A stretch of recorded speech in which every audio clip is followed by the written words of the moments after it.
नमस्कार दर्शकों, मैं हूं अर्जुन मिश्रा। आप देख रहे हैं Virat news 24 live channel. Shravasti और बलरामपुर की सीमा से जुड़ा वो इलाका जो हमेशा से नेपाल बॉर्डर के कारण संवेदनशील माना जा रहा है, ये एक बार फिर सुर्खियों में है। ये क्षेत्र इसलिए नहीं चर्चा में है कि यहाँ कोई सांप्रदायिक दंगा या झगड़ा हुआ, बल्कि इसलिए है कि जब पूरे प्रदेश में हिंदू और मुस्लिम बहस को लेकर तनाव का माहौल बनाया जा रहा था, उसी मौके का फायदा उठाकर एक तीसरे धर्म का नेटवर्क यहाँ सक्रिय हो रहा था, यानी किया भी जा रहा था। अभी बलरामपुर के छांगुर वाले बड़े धर्मांतरण खुलासे का मामला शांत भी नहीं हुआ था कि जनपद श्रावस्ती में उससे भी बड़ा ऑपरेशन सामने आ गया। धार्मिक भावनाओं को चोट पहुंचाने और गरीब मजबूर लोगों को बहला फुसलाकर धर्म बदलवाने का एक संगठित प्रक्रिया लगातार चलाया जा रहा था, जिसे आज जिला पुलिस और एसओजी टीम ने अपने सतर्क ऑपरेशन से पूरी तरह से बेनकाब कर दिया है। हरदत्त नगर गिरन थाना क्षेत्र के भयापुरा गांव में जैसे ही पुलिस टीम पहुंची, अंदर का नजारा किसी साधारण प्रार्थना सभा का नहीं बल्कि पूरी तरह से कन्वर्जन ऑफिस जैसा दिखाई दे रहा था। अलग अलग फाइलें, रजिस्ट्रियां, कार्ड, सर्टिफिकेट, पासबुक, विदेशी पैटर्न वाले प्रचार पत्र, प्रलोभन देने वाले दस्तावेज, प्रार्थनाओं की किताबें और दर्जनों तरह की प्रमाणिक सामग्री। पुलिस के को अंदर 10 बाइबल, 3 शास्त्र, 21 बैंक पासबुक, 198 रजिस्ट्री पहचान पत्र, 197 लाइसेंस कार्ड और 484 कन्वर्जन सर्टिफिकेट मिले। यह संख्या बताती है कि यह कोई छोटी मोटी छापामारी नहीं थी, बल्कि उस गहरे नेटवर्क का प्रमाण था जो लंबे समय से यहां सक्रिय था। यह पहली बार नहीं बल्कि योजनाबद्ध तरीके से कई गांवों को लक्ष्य बनाकर काम किया जा रहा था। गरीब तबके के लोगों को लालच और प्रलोभन देकर उनके धर्मांतरण की कोशिशें की जा रही थी। इसी दौरान पुलिस टीम को विरोध का भी सामना करना पड़ा। दर्शकों, कुछ स्थानीय लोग जो इस नेटवर्क के संरक्षण में जुड़े हुए थे, उन्होंने पुलिस से नोकझोंक की, माहौल को भड़काने की कोशिश की और कार्रवाई को रोकने का प्रयास किया, लेकिन जिले की कमान संभालने वाले पुलिस अधीक्षक राहुल भाटी ने पहले ही इस इलाके की संवेदनशीलता को समझ लिया था। कई वर्षों के अनुभव वाले राहुल भाटी की तेज निगरानी और सतर्कता का ही परिणाम है कि यह पूरा नेटवर्क पहली बार अपने असली स्वरूप में सामने आया। श्रावस्ती जनपद में नियुक्त हुए राहुल कुमार भाटी को अभी 1 महीना भी नहीं हुआ, लेकिन उन्होंने इस कम समय में यह सिद्ध कर दिया कि चाहे नेपाल बॉर्डर का दबाव हो, चाहे विदेशी फंडिंग की आशंका, चाहे स्थानीय गैंग की सक्रियता, उनकी पहली नजर से कोई बच नहीं सकता। मुख्यमंत्री योगी आदित्यनाथ की कानून व्यवस्था नीति हमेशा से स्पष्ट रही है कि प्रदेश में किसी भी स्थिति में धार्मिक प्रलोभन, अवैध गतिविधियों या संगठित नेटवर्क को पनपने नहीं दिया जाना है। यही कारण है कि श्रावस्ती जैसे बॉर्डर जिले में राहुल कुमार भाटी को तैनात किया गया है पुलिस अधीक्षक के पद पर, क्योंकि यह इलाका संवेदनशील भी है और रणनीतिक दृष्टि से महत्वपूर्ण भी। मुख्यमंत्री का निर्देश बिल्कुल साफ है कि जनपदों में छिपकर चल रही या छिपाकर चलाया जा रहा है गतिविधि को जड़ से खत्म कर दिया जाए, और इसी नीति पर चलते हुए जिले के पुलिस अधीक्षक ने इस पूरे धर्मांतरण नेटवर्क का पर्दाफाश किया है। आज की कार्रवाई में 2 आरोपी गिरफ्तार किए गए हैं, जबकि 2 फरार बताए जा रहे हैं। फरार लोगों की तलाश जारी है और आशंका है कि इनकी कड़ियां या तो बाहरी फंडिंग से जुड़ी हुई हैं या फिर कोई स्थानीय संगठित गैंग है जो धर्मांतरण को व्यापार की तरह चला रहा था। 484 सर्टिफिकेट एक ही घर में से मिले, यह संख्या यह सोचने पर मजबूर करती है कि अभी कितने गांव ऐसे हैं जहां यह नेटवर्क अपनी जड़ें फैला चुका है।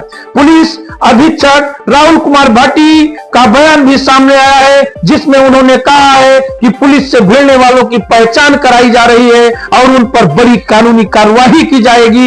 यह सिर्फ एक घर पर की गई कार्रवाई नहीं बल्कि उस पूरे गिरोह पर पहला प्रहार है जिसने धर्म को धंधा बनाकर गरीबों का जीवन प्रभावित करने की कोशिश की है। दर्शकों, यह पूरा मामला उस समय सामने आया है जब हिंदू और मुस्लिम समुदायों के बीच सोशल मीडिया प्लेटफॉर्म पर और बहसों में अलग अलग तरह के विवाद लगातार बढ़ रहे थे, लेकिन श्रावस्ती की घटना ने साबित कर दिया कि जब 2 समुदायों को लड़ाने की कोशिश होती है, ठीक उसी दौरान कोई तीसरा समूह माहौल का फायदा उठाकर अपना नेटवर्क फैलाने की कोशिश करता है।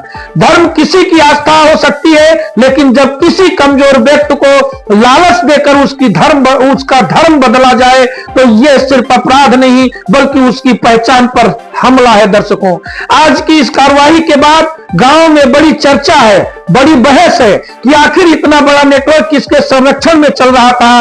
क्या यह सब सिर्फ स्थानीय स्तर पर हो रहा था या इसके पीछे कोई बड़ा हाथ है? क्या यह विदेशी फंडिंग का मामला है या फिर नेपाल बॉर्डर का इस्तेमाल किया जा रहा है? पुलिस ने इस दिशा में जांच शुरू कर दी है और नेपाल बॉर्डर पर निगरानी भी बढ़ा दी गई है।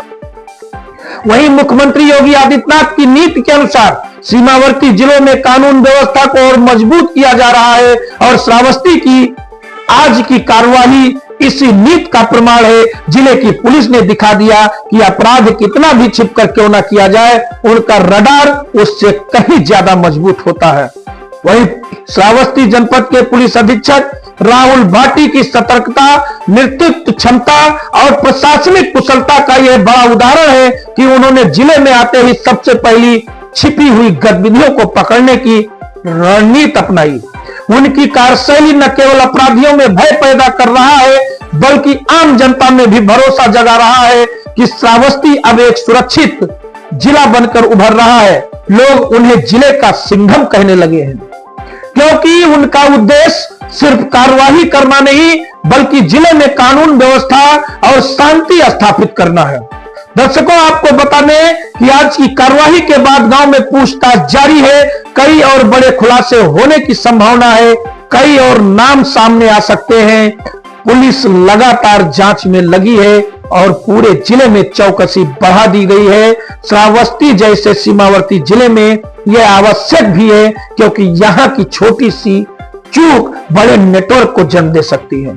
लेकिन पुलिस की तत्परता, एसओजी की भागीदारी और प्रशासन के समन्वय ने इस बार किसी भी साजिश को सफल नहीं होने दिया है।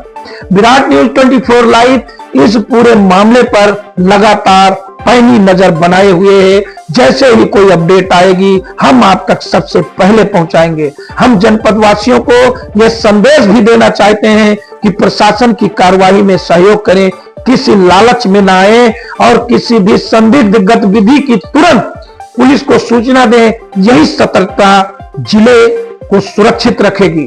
मैं हूं अर्जुन मिश्रा और आप देख रहे हैं विराट न्यूज 24 लाइव चैनल।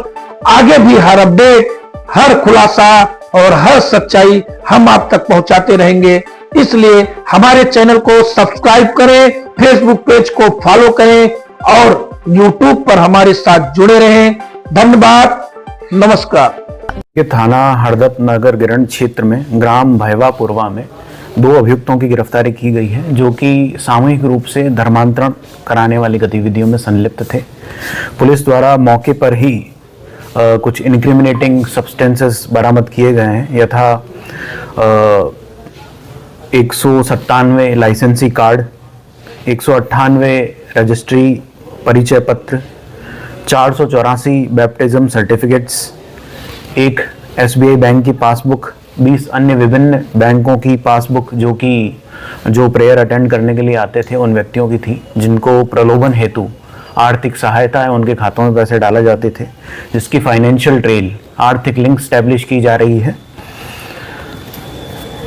इसमें थाना हरदत्त नगर गिरंड पर धारा 3, धारा 5, 1 उत्तर प्रदेश विधि विरुद्ध धर्म संपरिवर्तन प्रतिषेध अधिनियम 2021 पंजीकृत किया गया है। विधिक कार्रवाई की जा रही है। अभी तक 2 अभियुक्तों की गिरफ्तारी हुई है, 2 अन्य अभियुक्त वांछित हैं। इन अभियुक्तों का नाम क्रमशः, जो गिरफ्तार है उनका नाम राजेश कुमार उर्फ कुल्लू पुत्र गुंदन निवासी ग्राम भैवापुरा थाना हरदत्त नगर गिरंड है। दूसरा अभियुक्त कुंदन पुत्र मंशाराम, वो ग्राम भैवापुरवा थाना हरदत्त नगर गिरंड का निवासी है।